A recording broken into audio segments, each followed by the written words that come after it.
अच्छा, तो आज हम फिर से आ गए। साखी जो हम लोगों ने किया था उसके अंतिम पड़ाव में आज हम हैं। उसमें जो अंतिम दो साखी है 9 और 10, आज मैं आप लोगों के साथ उसी के बारे में बातें करूँगी ताकि आप लोगों का ये चैप्टर ख़त्म हो जाए। आगे और कुछ भी समस्या हो जाए तो मैं जैसे मौका आता रहेगा उसी तरह मैं आप लोगों तक इस पाठ का और मूल प्रश्न या इस पाठ का और विवरण मैं देती रहूँगी ताकि ये पाठ आपके लिए और आसान हो जाए पढ़ने में और परीक्षा की तैयारी करने में। तो जब मैं था तब हरी नहीं, अब हरी है मैं नहीं नाही, सब अंधियारा मिटी गया जब दीपक देखिया माही।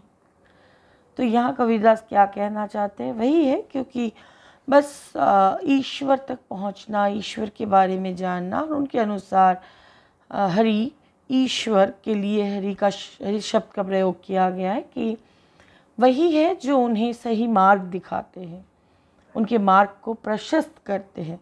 तो बच्चों दिमाग में इन शब्दों को रखो, मार्ग प्रशस्त करना, पथ दिखाना।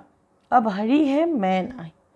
तो कबीरदास के अनुसार यहाँ एक मैं है अहंकार। देखना, हमेशा जो अहंकारी व्यक्ति होते हैं वो सदैव अपने अहं तत्व को जो उसके अंदर है किसी न किसी रूप में वे दूसरों के समक्ष लाते हैं। तो कबीरदास कह रहे हैं कि हमारा मन बहुत छोटा सा है, संकीर्ण है, और उस मन के अंदर या तो ईश्वर का वास हो सकता है या फिर अहंकार। तो इसीलिए कहा जा रहा है जब मैं था तब हरि नहीं, तो जब मैं हूँ तब हरि ईश्वर नहीं है।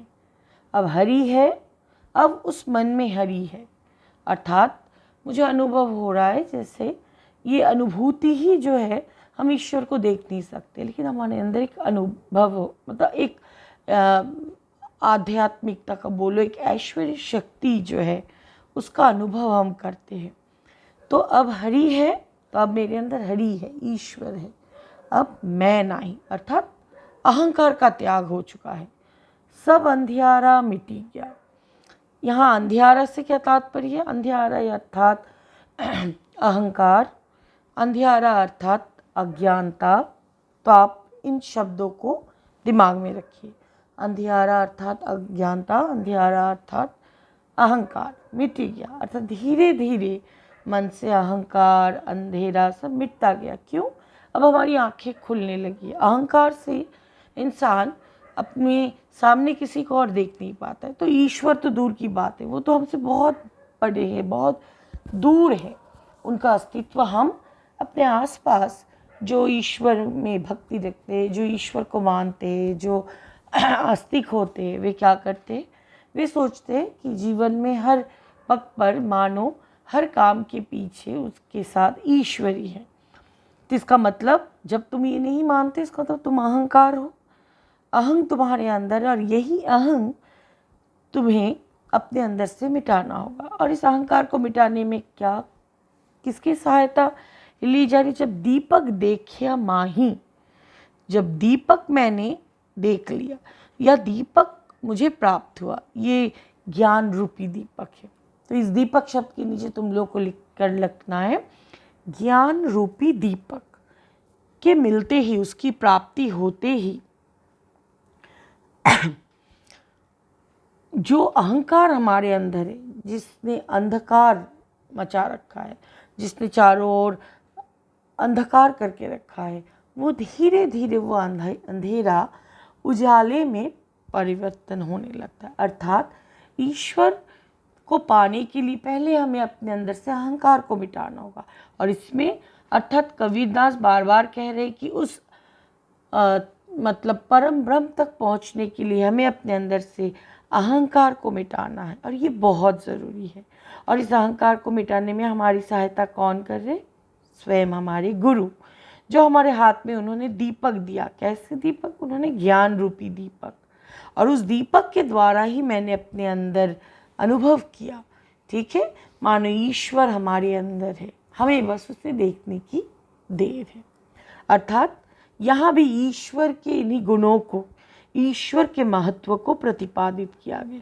कबीरदास ने प्रस्तुत दोहे में अहंकार से अधिक महत्व दिया है उन्होंने ईश्वर को। उनके अनुसार एक मनुष्य में ईश्वर और अहंकार दोनों एक साथ कभी भी नहीं रह सकते हैं।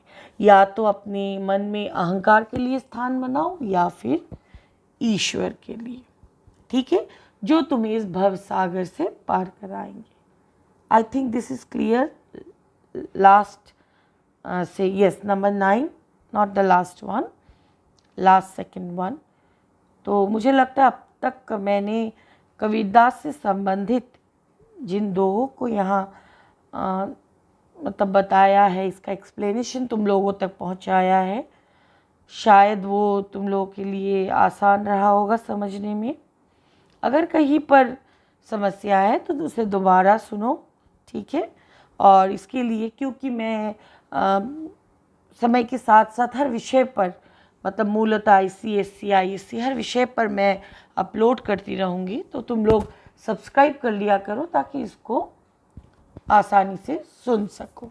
और सदैव मैं तुम लोग के साथ ही हूँ इस विषय को आसान करने के लिए, ताकि तुम्हारे अंक अच्छे आए। क्योंकि ये विषय ऐसा है जहाँ तुम्हें अपने दिमाग का कसरत नहीं करना है, जहाँ ब्रेन को एक अलग आयाम तक ले जाकर ध्यानपूर्वक आसानी से तुम इसे पढ़कर अपने लिए, अपने भविष्य के लिए एक रास्ता तय कर सकते हो, ठीक है। और जहाँ तुम्हें इस विषय को पढ़ने के लिए बहुत ज़्यादा समस्याओं का भी सामना नहीं करना पड़ता, ये आसानी से बस समय और सटीक तरीका, यही दोनों है इस विषय को समझने के लिए। ओके, चलो अब हम लास्ट में चलते हैं। यही हमारा इस पाठ का अंतिम साखी है। तन को जोगी सब करे, मन को बिरला कोई, सब विधि सहजे पाइए, जे मन जोगी होई। तन को जोगी, तन शरीर, हम इंसान जो है बाहरी आडंबर, okay please lock this word, बाहरी आडंबर, रीति रिवाज, मान्यता, अर्थात जो बाहर से चकाचौंध लगे, हर चीज़ बाहर से अट्रैक्टिव होना चाहिए।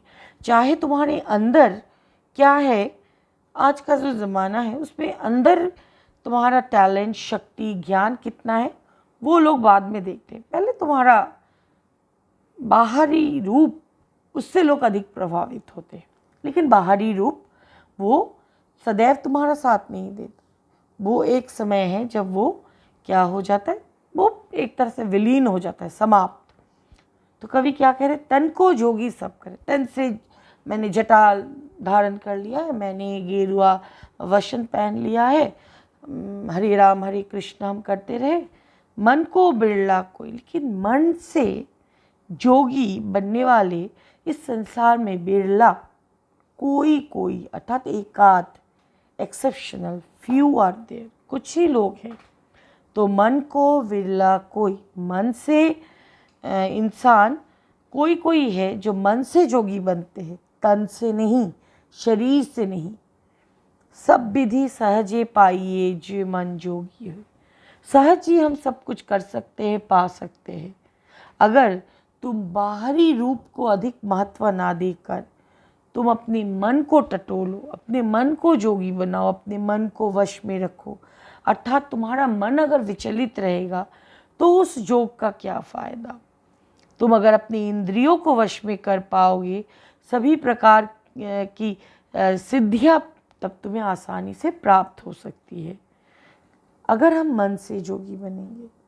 लेकिन हम बाहरी रूप से जोगी है, बाहरी आडंबर, दिखावा, तब उस योग का, उस जोगी का ना ही कोई महत्व होता है, ना ही उसका किसी के जीवन में सुधार लाने में कोई स्थान। इसीलिए हमें मन से जोगी बनना चाहिए, ना कि तन से। अगर हम तन से बनेंगे तो वो हमारा जो है असलियत, वो बहुत जल्द ही लोगों के सम्मुख आ जाएगा।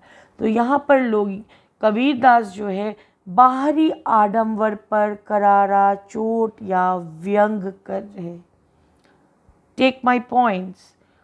कबीरदास प्रस्तुत दोहे में बाहरी आडंबर पर करारा चोट कर रहे हैं, क्योंकि वो इन बाहरी आडंबरों के सख्त विरोधी थे।